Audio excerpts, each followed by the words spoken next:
in all core positions. Seb, Topson, mid one, they've all had their hands on it. So definitely something to be said about this hero that OG really rate very highly right now. Yeah, definitely. And this time around, they're not really very cooldown reliant again. They're looking to play very active, I feel like. And I look at Yellow Submarine, I feel like they are completely cooldown reliant. I see them, they can do like Sanking Lina plays around the map, just the two of them, and also like some disruptive glimpse backs plays and stuff like that, but they're very cooldown reliant in the mid game. So I feel like OG, they're going to look to play around that pretty nicely. And this Riki pick, I'm curious to see by it too, because I didn't really expect it. This was another one that I felt like kind of came out of nowhere, but they say a lot of, I guess maybe they see a lot of squishy heroes, and this hero hits real hard. Smokescreen, very good versus Void, very good versus Lina and Sanking, good versus all the cores. And even good versus Clockwork always. I feel like carry Riki's always going to be good versus Clockwork. See where he bounties. If they're able to push him up in time, mid-bomb. And he's going to have to step away from this, taking a lot of damage from the Thunderstrike and the Battery Assault. As Sebab won't quite be able to kill him, but... very close. Yeah, definitely going to force him to munch through those tangos. So they got a salve out between the two of them? They do. No-Tail does have a salve. And what do you sort of think about this? No-Tail bringing back the Ogre Magi for this game. Yeah, I mean, I think he's just looking for these strong, bruising melee guys with a stun or some type of disable. He had the Undying available too, but I think he wants this because it benefits with his team more, the Bloodlust. He might just die here, though. 3 heroes. If they have the damage, he's very tanky. Yeah, it looks like it will be tanky enough, but as we're seeing, both mid one and No-Tail, if they do get caught away from the creep wave, the support duo doing quite a lot here on these early levels. And so with this lane setup as well, this aggressive tri-lane down bottom to try and secure Yatoro farm, leaving Collapse on his own up top. Are they going to sort of be fine with this Yellow Submarine? The Sand King should be okay up top, or do things start to get pretty difficult? I think it gets very hard for the Sand King top as soon as they hit level 2. Just constantly under kill threat if they have a sentry down, which they do. And Sand King, you can't contest the sentry. With 2 heroes there, OG should always get the advantage over it. So I feel like for Collapse, this may be the safe lane, but it doesn't feel like the safe lane for him. No. I mean, and so the reason why Yellow Submarine are doing this, I mean, with just one support down here with the Void, Jitoro's not going to be feeling fine enough? I think. But does he need both of them down here with him? I think they're scared of exactly what the panel was mentioning, of they don't know who to put in the bottom lane. Like, if it's a Sanking and a Clockwork, they have to just pull the lane and hope for the best. Well, because that's the lane step that they'd have to do. I feel like this they can actually threaten a little bit. The other lane is just completely passive with put no threat or any slowdown onto mid one. But this one's not really slowing down mid one either. He's all the way up to 10 last hits already anyway, and Void's only at 4. He does have a bunch of creeps coming in toward his way, but they're messing with it quite a bit here. With just 2 heroes. Yeah, mid one and No-Tail are doing just fine. Mid lane, Mio is going to be able to step up and get that kill with a curse. Kill him, it won't. He's going to live as well. They're able to pop that salve up. Wow. I mean, this is, I mean, they do need this, right, Yellow Submarine? They need to have their mid lane go this way. If Mio falls behind here, it's going to be a very hard game for them to play. As these side lanes, as we see up top, you said once the levels are in for Seb and Saxa, this lane becomes dangerous, very dangerous for the Sand King alone. Impossible for the Sand King really to get much up there at all. He's only at 1 last hit. I feel like it's going to stay like that. And like you said, mid one, he's still farming just fine down here. They're getting Yatoro the free farm and all that, but they're sacrificing quite a bit. Also to point out, Mio in the mid lane, he got that kill without even having a point in stun. Actually, it was 2-0-1. So he just chased down Topson, and he's doing very well in the matchup versus Topson too. I guess that's expected at the start, right? Would you sort of have a Lina to beat the Silencer on the early levels because the new? Yeah. I feel like Lina just beat Silencer period in the mid lane. Yeah. You're just always going to be able to have favorable damage, favorable attack range, favorable pretty much everything, actually. You always can force the wave in, you can go bottle naturally. Yeah, it just feels... It's such a better hero in the mid lane. And Topson's sticking around very low, having to constantly ferry out regen. So this is going to be a very one-sided matchup in the mid lane. Bottom lane, mid-bomb. Trying to go in onto Miposhka. Poshka's getting low, but there's 3 of them here. Mid-one has got anything to jump to. Creep wave's coming over. Will manage to jump away. Yatoro's going to try and chase. Would have needed the first hit bash and doesn't get it.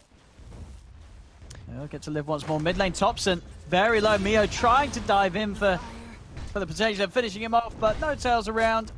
And we'll make sure that this time Mio punished for his attempt on Topson's life. As the wave will and the lane will swing back Topson's way a little bit because of that death. That's big. +2 though. -2 from the Lina as well.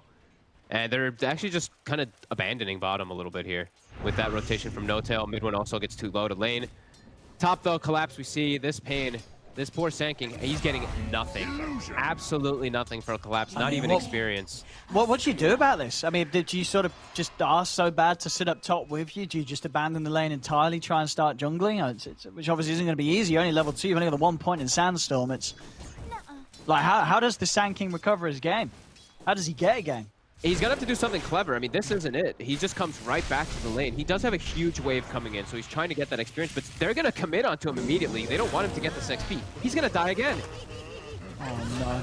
His game's over. Oh, no. Yeah, this is one of the roughest starts we've seen from an offlaner in any of the games we've had it. 5 minutes in, 3 deaths. And he's in his own safe lane, the poor lad. That's rough. Oh boy, yeah. Oh, less of a Sand King, more of a sad king.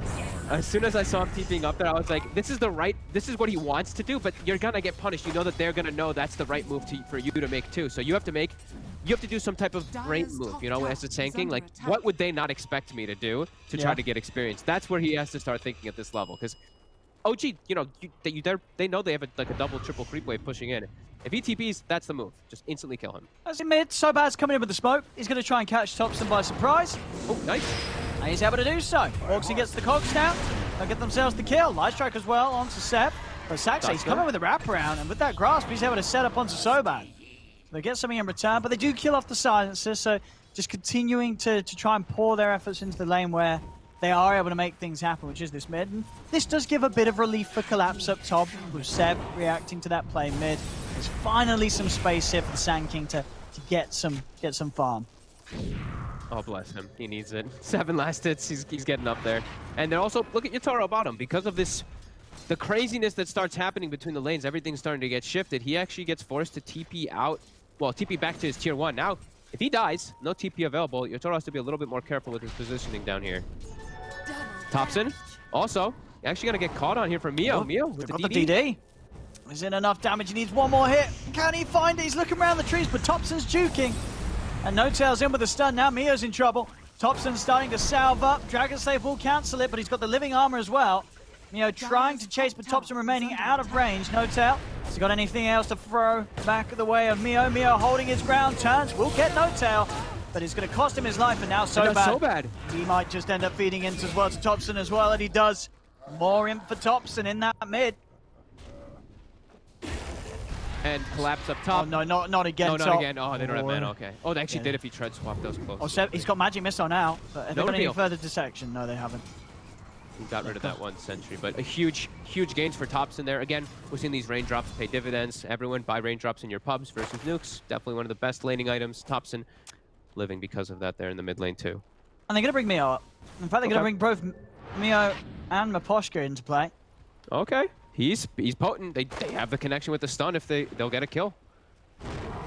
But they can't actually quite get in range. And not able to quite close that gap with the level 1 Burrow Strike. Get themselves a nice little neutral item though finished up. But yeah, we're seeing OG come out decently ahead after this laning phase, almost 2k advantage. After all these constant move arounds, as Thompson's getting aggressive, walking into the high ground versus Mio and Miposhka. Yeah, he's straight in. I mean, they've got the slow onto Mio. Mio is trying to run away. Saxa getting on him, he can't. So Mio will escape. Miposhka is going to feed in over towards Thompson. Collapse comes in with a Burrow Strike. They're in the close to 2 of them. They are there. They're tanking the battery assault. Dragon Slave comes into play. Thompson will get stunned. The living armor will not save him. He goes down, but not before he's able to get 2 kills and get the imp for it. Now time's been bought for Seb to swing across. Saxa's on top of Mio with the Nature's Grasp. They'll turn with the Burrow Strike onto Seb, but the sentry's down. They've got the vision onto Collapse. He'll fall. Seb with the cleanup once again as he remains there in the top spot this game, 4-0-2, and with the top net worth right now. How much I feel like he's got so much into the last few moments on this silencer, all the way up to 10 already. Yeah, walking in aggressively to the high ground. He dies to get, Mio gets the kill and all, but Thompson, he gets what he came for. He's only in it for the end. Really That's all he cares. Man, he's getting it. Pretty much at the same pace as Mid-One was last game, and Mid-One, of course, had an explosive start. Yeah, and when he makes these moves towards top, it's easy for Seb to connect, and Seb is by far the strongest hero on the map. 4-0-2, 4.5k net worth, and it's Avenge, so He punches. His punches hurt, and it's also high points in Magic Missile, one of the higher bursts. At this point in the game, that Magic Missile, like 270 burst, is a lot at that low frequency. Sand King collapse, just really looking like a 4 or 5 position Sand King right now here. As he shows collapse. They've got the dust. Then he will collapse again. Or will he? Or will he? He's running. He will. No, he will. Poor old Sand King. 1-6-1. Hey, at least it's not the silencer up there doing this to him, because otherwise he might be out of int at this point. Yes, he might be in the negative manner at this pace. It's a lot of deaths, but yeah, at least no damage being done on the intellect side of things. Yep. We see Seb, as we said at the beginning of the game, Yellow Submarine is all magic damage. No physical, not for ages. Not until like the very later stages of the game where that Void does, because literally everything is magical. He's going for Hood. It's going to be super strong, very survivable. I'd like him to actually finish it up, even go Pipe. I think it's just so good versus Sand King and Lina. Yeah, really nice for some of you. Well, both of your cores, right? Mid one and Topson, not necessarily going to be getting anything too defensive for themselves early on. Mid one in particular. I mean, we will see Topson go there. Really, we're seeing them go usually when they're playing the science to get the glimmer. They'll pop the chrono down bottom. The swap is there though. Seb's in. He's able to save mid one, and Seb's not even going to go down himself. He's ready to start chasing in. In fact, mid one, he's charging straight into all of it. Another swap onto Mio as they get the kill on the Lina. He tries to TP as well. It's instantly put to a stop by the overgrowth of Saxa. Just an instant turnaround from OG, and I mean, obviously, thanks to the great start that Seb's had top, he's having a fantastic game this time on the Venge. 5-0-4, and yeah, it's looking very good right now for OG. I mean, game one, they obviously did get the win. This game too, it's starting to go their way even faster. And you couldn't have made it better there for OG how the gank happened. Literally, Yellow Submarine was setting up for it, and OG teleported as it was like before the chrono even started casting. They were already starting the TPs down bottom. They were already preparing for that aggressive move from Yellow Submarine. OG on point right now with their shot calling. Medallion finished up for Seb too, so I'm not going to finish up the pipe yet, but this gives its own potential. Dire's middle tower is under attack. See if Yellow Submarine looks to fight here without many of their ultimates available. Poshka was going to Sax. He does have the glimpse and try for it. They got him in the stun. He got the living armor off in time. Still in with the Burrow Strike of 4 heroes upon him. He'll fall. That collapse though just gets taken down in a couple of glaives for Topson. It's so bad. He's also in the cogs taking heavy hits from the silence, so they will manage to trap and kill Seb. But now they've got to run. No tail. Fire blast set up. Topson's ready to clean up the int. But Posture is up to the high ground. Drops down the field, but the curse is in play. +2 once again for Topson as he's up to 18 int.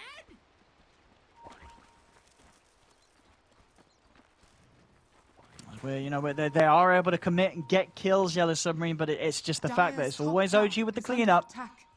And these times around, any time they're fighting near the silencer, Topson's always just building up that in. So bad. Topson's managed to get him with the slow. Mid one's in on him. It's going to be more in by the looks of it if they can find the vision for that last hit. He tries for a TP out. But straight away, mid one's in with the tricks of the trade. And So Bad's life is put to an end. Dire's middle tower is under attack. It's getting rough here for Yellow Submarine. 17-7 at just 12 minutes in. OG taking out tier 1 mid. No contest from Yellow Submarine. What's he trying to finish up top? He's trying to get his Yules done. He just about has found it. Down in the jungle bottom. Collapse. They've got him. Smoke cloud and the overgrowth holds him down. As it is yet another death on the Sand King. Now, silence, swap into the stun. Yatoro goes down. Miposhka will manage to TP out. But OG, they just can't stop the kills. 19-7, top lane, mid one comes in. He's trying to chase down Mio. Mio's going to turn, goes for the TP out. He'll make it away, only just. But he's out. Mio will live. Just so much going the way of OG this bottom lane. Tier 1 tower, another objective cleaned up. Dire's bottom tower has fallen. So bad, he's hiding. He has got position for a hook shot. So he's able to maybe come in with something. No tail. He's leading into Miposhka. 3 hits from Topson, and he gets the kill. The Static Storm's down. Collapse is able to get over with the Burrow Strike. Hook shot as well. They're onto Topson with the Laguna Blade with the living armor. Topson's still alive. He's holding his ground. Turns over towards Yatoro. The swap takes him out to the side, doesn't matter. Still goes down to the Dragon Slave of Mio. With the Chrono set onto Seb, they're going to be able to find the Venge too. 3 dead on OG, as now a bit of a turnaround comes into play from Yellow Submarine. They block Saxa off. Yatoro does go down to damage his Saxa, but this time it's Yellow Submarine with the clean. Triple kill for Mio, as they're able to finally get something going back their way. And apologies, I think we've lost Fogged at the moment. He's left the... Fog! Yep. Fog should be back momentarily. I'm afraid, ladies and gentlemen, you are stuck with me. But we'll look through this replay again. Oh, very good replay. Oh, no. Saxa, he's dead. But hey, Saxa, he did his job there. He's saying, team, what are you doing? I killed the carry. What the hell are the rest of you doing, OG? Saxa keeping it cool. And we'll have a pause here from Yatoro. Nice bit of respect from Yatoro, realizing that Fog's internet has died, and so he will wait for him. This is, of course, not true. He's waiting because apparently he's having his own internet issues himself. Why is No Tail saying help? No Tail said help. Why? Why is he saying help? He's not dying. I hope he's okay. That could have been a genuine plea for help. I'm imagining he is okay. I don't think this would be the first place you go in terms of an emergency, just go into the Dota2 all chat and type help. I mean, I certainly wouldn't do that if I was in a pub game. I'd probably be responded to with a torrent of abuse. So don't ask your pub teammates for help. But No Tail's calling for help here. Hopefully he's okay, because it's not his team with the internet issues. It's apparently Yellow Submarine. We lost the void. Should be able to get the game back on momentarily. Yatoro's back in. So we should be good to go as long as OG's all fine as well. See if the call's being made, but we're seeing these replays once again from earlier. Just those moves. This overgrowth, of course, going to be a massive issue for the Void before he's able to get ready his first item online. He has the Midas stun. Oh, some beautiful mid-one camera there. Oh, he's got a bit of a messy table, though. What's this? Come on, mid-one, look after your bedroom. Keep it nice and neat. A little bit of a mess there. But it's alright, he's a Dota player, right? Doesn't matter how messy your room is, as long as you're not messing up in game. And so far, mid-one certainly isn't. 3-0-2. Hasn't died as the rookie. And we check his item progression. He's pretty much got a full defusal. 200 gold. And that Robe of the Magi will be on its way out as the rest of it does sit there, waiting on the courier. Blade of Alacrity and Recipe, all good to go. We did have the G's called. But Yatoro still needs a bit of a pause, apparently. Just making sure that everything's good to go on Yellow Submarine's side of things before we continue with the action. But as we can see, the state of the game so far, 3k lead for OG as we get this one back on. The int, I mean, tops. It always happens. I feel like we've seen this from OG before. One of the core players plays a hero in game one, and then the second game, it's a different player picking up the hero, and you can tell there's definitely a bit of competitiveness there when it comes to between the ranks of OG. You know, no one wants to be the dumb silencer. You got to compete to be the smartest, and Tops is definitely doing his best. He's got 24 in a row. So bad he's walked into this. That's going to be more in for Topson. Gains a couple of brain cells, up to 26 in at this 15-minute point. They're taking down the Roshan. I don't know if Yellow Submarine is going to be able to contest this. There's no chrono for 70 seconds still. They're not going to be able to do anything about this one piece, as this is OG picking up the Roche, picking up the Aegis. They're going to give it to mid-one, as mid-one is going to be very active. Has the defusal complete. Now he's got an excuse to just jump straight into the fights. He doesn't care if he dies, as he has that second life ready to back him up. The other Submarine trying to just do what they can whilst that Roche was taken away from them as they pressure the bottom tier 1 tower. Mio, obviously off the back of that last fight, he's still good on the money. 8-3-2, without a doubt, as you've seen, if you hadn't seen Yellow Submarine before today. Mio definitely seems to be sort of the standout player in terms of what he's been able to bring up. And they have found mid-one, sort of just AFK here. He was standing totally still. They've killed him once. They've actually got the ults coming in, but the global Thompson puts it completely to a stop. But it doesn't matter. The Static Storm was out in time. They've killed mid-one. As he was just sat there. He didn't expect the sentry at all. A little bit AFK. As he goes down, now the vision's down to Saxa. They're able to drag him back, put a stop to the TP. No Tail's coming in from the side. Turns over towards Miposhka now, onto the Sobal, put the stun. Saxa, he punches down Miposhka, collapses over with the Burrow Strike, Thunder Strike, and Light Strike Array down onto Saxa. It's another kill for Yellow Submarine. As OG May lose Seb as well with the chrono drop down upon him. Yatoro's got the lockdown. Light Strike's off the mark, but the Burrow Strike isn't. Straight in onto Seb they go. Glimmercape buying him some safety. He'll swap to the side, swap No-Tail in so Seb can get out of here, but this is going to cause the death of No-Tail so bad. Will tick down to the Arcane Curse. Your lips are So Thompson at the end of it all, he's able to still benefit with a bit of a +2, but definitely a strong hit back from Yellow Submarine, taking away that Aegis from mid one, killing him off again. OG not to be deterred as they continue to move down this mid lane. Mid one, he's actually straight back in onto Collapse. The Cloud is down as well as the Curse. Courier even picked up as well there as mid one jumps in with the tricks of the trade. And that's when it really hurts. You don't want to be the Sand King right now. It's a painful life for Collapse as that's a 9th death. And he's losing his Courier right before him. His one true friend in life taken away just like that in the blink of an eye. And then his own life comes to an end. Sad times for Collapse as the bullying from OG continues against the poor old Sand King. OG, I'll try and do their best to take control of some of Yellow Submarine's jungle. Mid one already on the hunt, but Yellow Submarine, they're grouped up mid. They do have the Static Storm good to go again. And that with the hook shot does give them potential. They get the glimpse back on No-Tail, but don't want to commit anything more. Saxa, Thompson and Seb close by whilst mid one brings in that top lane. Can they get a jump on mid, Yellow Submarine? At the moment, the only target here is Tail, and not really the best hero to initiate on. You're going to need a lot to blow him up. And they're not going to try. They're not going to try and make that jump. OG getting the space required to continue to beat down onto this tier 2 tower, and the good timing too. We're just 18 minutes in. Always that painful period to lose control of your jungle before the 20-minute mark and the outposts are up. TP was going to come in, but instantly gets cancelled. Yellow Submarine realize they don't have the tools required to hold on to that, so they'll let it go. As OG take the tier 2. Timing that we'll see Yellow Submarine work towards is going to be that chrono up in 35. But already TP's coming over to this half of the map. Yatoro's got to be careful. OG's on the hunt. What is there? The global comes into place. Thompson jumps forward. Seb with the swap back into the magic missile. They've got the damage. Yatoro gets taken down. Collapse. He's actually going to Burrow Strike down to the low ground. He's looking to hide in the trees. No TP up for 5 seconds. Can he hide and juke this? He's got blink up in a second. Is he going to be able to jump out? He is. He's out to the side. The curse is in play. Mid one's able to close in. Diffusal Blade's slow. And it's more in for Thompson. 34 imp right now at the 19th minute. An incredible brain size here from Thompson. As I said, you know he wants to be the better silencer in OG. He's trying to prove it. There's definitely competition for that position between him, Seb, and Mid One. So far this series, despite Mid One's incredible performance in Game 1, I think Mid One was probably more farmed at this point, but the int that Thompson's building up is just unmatched, as we've seen so far in this series. In fact, in this tournament at all, this is some next level silencer brain.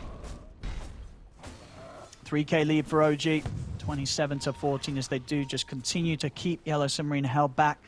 Chrono is up, but still very hard for Yatoro to fight without at least the Manta done. The global silence and the overgrowth, something that we know that the OG values so highly with the way that they just bring it out early out every time in the draft.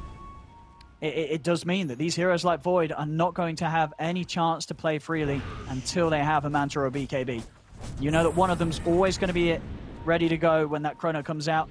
And now OG, smoke up from Seb and Saxa. They're ready to try and bait with Thompson and No-Tail. Moving into the jungle. The question is, do Yellow Submarine fall for it? Smoke on smoke action. So bad. Oh, he threads the needle. Straight down the mid. He misses it all. Silence is out. Thompson comes in with a punch. That's one down. Yatoro jumping in. He's looking for a chrono opportunity. The epicenter. Oh, it doesn't get anything, but the chrono does. He's got the 3 of them. Laguna down onto Thompson. Light Strike follow, collapses in with the Burrow Strike. They've taken out the silencer. Swap over to the side. Seb trying to save Mid One, but the dilation is upon him. Jumps over towards the crease, but Yatoro, he's chasing down. Tricks the trade. Mid One still alive for now. Now the global's in play. The silence hits them all. Yatoro, he's caught in the smoke cloud. He's trying to get himself out of it, but he's beaten down.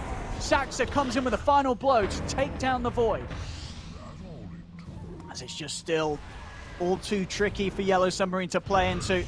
These curses, globals, it all amounts to just too much considering the items they don't have. Collapse still, only with the blink, no Yule Scepter, nothing to remove it. He's still coming out with some nice jukes here as he jumps all the way up to the top wave. We'll be able to keep that pushed out, but OG's got the creeps moving in mid. Tier 2 taken out, and now up to the high ground, they're ready to look. What are we seeing on the Roche time? 2 minutes until a potential Roche, but OG, they don't care about waiting. Drums are pushed. This tier 3 just getting destroyed. Void's back in the game, but no Chronosphere to offer for this defense. This tier 3 tower will go down. We'll see if OG want to hang around any further. Looks like things really kicked off as all gone on. Oh my goodness, and you've just kicked my ears off. Oh, I'm so sorry. Welcome back, Fogged. It's certainly picking up. I mean, we're 22 minutes in. It's 29-15, Fogged. OG's starting to really get into the motions that we've seen them do all so many times before. They just can't stop killing. I was keeping track of it on my phone. I was trying to watch the action.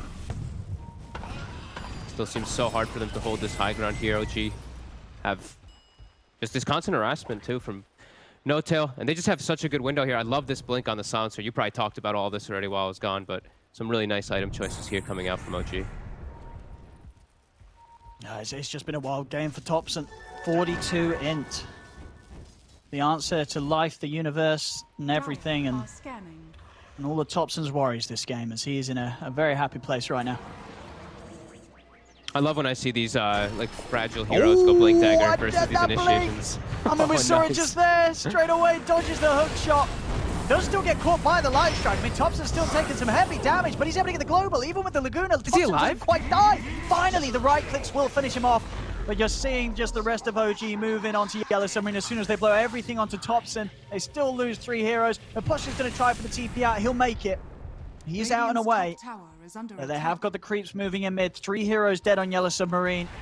They have to commit so much. I mean, they can just start hitting the racks now. Yeah, they just have to commit so much on the side of Yellow Submarine to take out that. Like, just even like the little blink repositioning, everyone has to run over there, and then you get sandwiched. And I feel like, just like last game, OG, they have themselves a triple core, right? So you kill that target, you have to commit so much, and then the other 2 just rip you apart. Very similar to the last game. Just taking these racks right now. Yellow Submarine. They're just not really ready to try for a hold. Chitoro's coming in. Still not really the items that they need. Get the glimpse back on Saxa, so we'll get at least something here. Saxa pretty tanky. I mean, the epicenter came in, but he was actually not able to get the follow-up onto him. Tries to go with the burrow strike. He doesn't even catch Saxa. An epicenter and a burrow strike for what? Collapse is dead. And he might have just had him if he had the stun in the sandstorm under the towers. I didn't see what stopped his initiation, but something must have caught the blink. Did he get caught by, I think, the Nature's Grasp or something was pushed? I think it must have been, because I assume it was maybe the wave, but the wave was not quite near enough. I think you're right, it might have just been something that Saxa was doing. As Saxa has been pretty spot on with the positioning and catches this game, 5-3 and 19. They're very comfortable with this tree protector that I'm not seeing many other teams experiment too much with. OG's picking it in, I think, like what? I think this is the 4th or 5th game I've seen them play it in. I think if you're any of the other teams out there, you might be wanting to take a bit of a page out of the Treant book. But I guess OG has always been a Treant protected team, right there. It's true. Whether it be on the 4 or Seb, on the off lane, they've always loved the hero. So definitely a big Seb influence in that. Oh god, look how comfortable. Midas on No Tail, level 14. This game just looks so free now for them to just move around. But they do have to watch out. Like the thing is, like, this Lina is still massive. Like Mio is still having a hell of a game. That's mid. Collapse will jump in and actually be able to save so bad. Okay. Jeez, Lina's 5 levels over her Void. That's insane. Mio is really popping off again. He just always performs, this guy. Yeah. Mio is... He's a solid player. He really is. This game though, like, he's on a hero like Lina though. So fragile, so hard to really put the team on your back with this type of hero. Especially with what you're up against. You can try, yeah. You need some big ultis to connect here. But OG, they're not gonna all stack inside the pit. Well, let's see what they can do around it. It's already just clearing out the illusions. Toro's going for the wraparound. See what kind of a jump they can find. Mid when he's already in onto Mio. Mio has to put the BKB out to the side. The Global's going to be there to follow up. Mio's got to keep running. Inside the river, Sobad's been left behind. Yatoro's trying to jump and commit onto Seb, but the magic missile comes out. Yatoro is going to drop the chrono. Has he got the damage to kill the ogre? He hasn't. He's been overgrowthed in position. Saxa holds him back. And now Yatoro is taking heavy damage. He's caught in position. He cannot jump out without killing himself to curse it. As the Void goes down, another team fight that OG is just able to walk away with. They're too strong Even at with this the point. ultimates used, you know, Chrono's coming out, it doesn't matter. Yeah, I mean, they're just way too strong. They can just walk out and just meet the fight. And like you said, the Void, he can't even find the situation to get a good Chrono. In this one, he Chronos pops his abilities and then just gets ruined the whole duration of it. This is just, yeah, OG again, putting on another clinic with a very comfortable draft. Again with the Silencer. Silencer tree, just making it work. Yep. And it certainly has.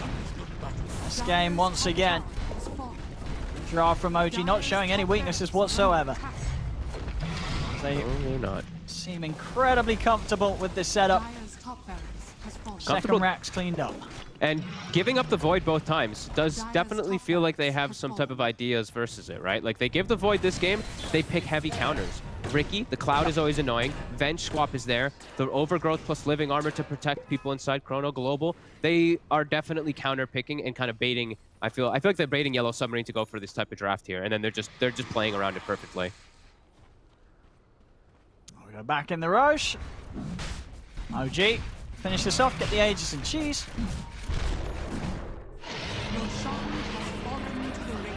Just that tier 2 lying on the bottom lane that they want to take out and open up that final set of racks. Mid-Womp pretty much has the money for the Basher if he wants to go drop that orb and quelling. Oh yeah, nice Hex on Thompson now too. So more forms of initiation, more forms of counter initiation too. Mid one on the hunt. Unable to find anybody here. And Mio, he's got the MKB finished, full glass cannon. As he's got very little armor, still very fragile. But he has to be the one to deal damage, it feels, because nobody else really is on their team. Nope. And I mean, he will. You know, heroes like this, Ricky, if they catch mid-one in a Chrono, the Lina will be able to kill him. And sure, Living Armor is going to play a bit of a part, but as long as the Fiery Soul stacks are high. As long as she can get the attacks off, if she can get, you know, be in the position to actually do so, I just feel like OG's always going to have elements to be able to protect, and the bench swap is going to come in there on that Chrono, or they're going to swap even the Lina out of position, because I've seen Seb do that so many times this game. He doesn't swap the target they're going, he swaps the Lina in, and then Mio is a Lina in the middle of everybody, and never the place you want to be as a Lina. Yeah, the swaps from Seb have been very strong this match. You know, he's coming in with his saves, and of course with the farm that he has, he doesn't even die after he swaps someone out. He's that tanky. Both cores on the same side of the map here. Yellow Submarine. Thompson's have to in. be careful. Thompson's in. Jumps in with a Hex. Mio is going to run. He's going to be able to turn and get the stun on the Thompson. In fact, he might just get the kill. He turns, takes out Thompson. Over to the side, Chitoro being jumped upon. He's going to go up to the high ground, go for the TP out. Wave of Terror is there to find him. Swaps him out, swaps him back up to the cliff so he no longer has any place to move to. Very nicely done there from Seb with the double swap to cancel the TP, but get him back in the range of the smoke cloud that Mid-Bomb was placing down onto Mio. Oh, that was so nicely done from Seb. They lose Thompson again, but again, over and over again, they always have the numbers to turn up. And that's always the, you know, the situation, at least in this series. It feels like the determining factor for OGs. Sure, you get one of us, but there's 3 of us cores farming at an even pace in both of these games.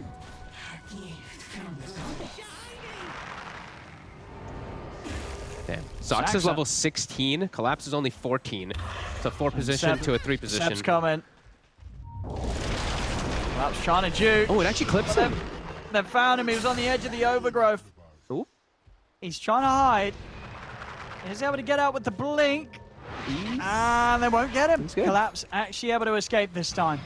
A little bit of a different ending to the story that we seem to have seen happen so many times already this game, but this time he's not going to end up dying. Mepashka, not so lucky though. A Disruptor versus a Ricky that's farmed.